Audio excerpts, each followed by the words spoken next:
This is the ground floor bedroom.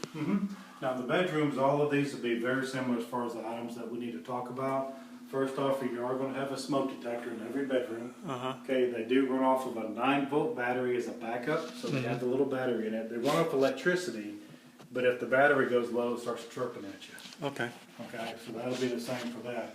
All of your bedrooms are set up to where you can put ceiling fans, so you're blocked for a ceiling fan. So you can, right? Yes. Okay. The only difference is you're not switched for a ceiling fan, which means you have one switch here. Okay. The wiring in here is actually wired for two. Okay. So if you did want to go to two switches, the wiring is correct. You just have to change this out to where it has the two switches that go sideways. Whether or not you want that, that's up to you. Okay. Okay, but it is set up to where you can put a ceiling fan. Okay. If you buy a ceiling fan that has the remotes, you only need one switch. Okay. Okay, so that's why they kind of went away from that. Right. Okay. The other thing is the ventilation. If the room is too hot or too cold, can you actually control that? You can a little bit on that. Now I would rather you send in a warranty call on that, because these are a lot more technical than what they used to be. You do have adjustment here as far as the fins on here.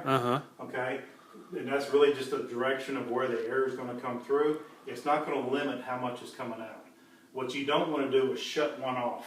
Oh, really? Okay, let's say you have a room that you're not really using. Completely shut it off is not a good idea. If you completely shut it off, then it actually changes all the other vents, and you'll have too much coming to one side, not enough coming to another side. The other problem with it is you're going to get stagnant air in here. Right.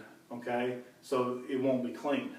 Right. Okay, and like I said, if you add too much air to another room, right now we're set up to where we have a return air here, a supply here. Right. Our goal is actually to get to where we push the same amount of air into the home and take out the same amount of air. Right. So the pressure in this room comes as close to zero as possible.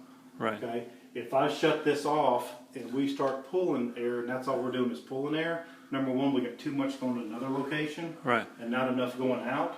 And in this room, we're actually going to get to where you're going to start sucking air from outside. Right, which is not good. Yeah. Even though we can seal this house as best we want to, it doesn't matter. You're still going to find a way to suck air out, which means you're bringing dirty air in.